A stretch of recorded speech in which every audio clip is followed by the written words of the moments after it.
إزاي أخلّي شهر رمضان السنة دي مختلف عن أي شهر رمضان فات؟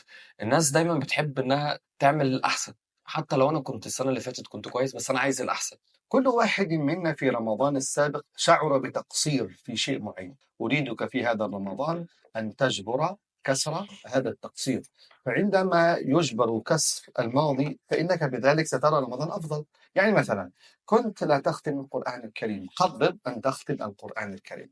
كنت في صيامك أحيانا تغتاب أو تنوم أو تجلس في المقهى كثيرا، أو بعد التراويح تذهب إلى مكان تعصي فيه الله سبحانه وتعالى.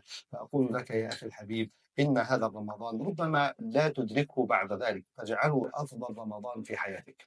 أيضا ترى إنسان لم يتدبر في القرآن، يعني تجد أنه لم يفهم القرآن، فأقول له إن كنت في رمضان السابق لم تكن فاهما القرآن الكريم، المرة دي لابد أن تحدد هدفا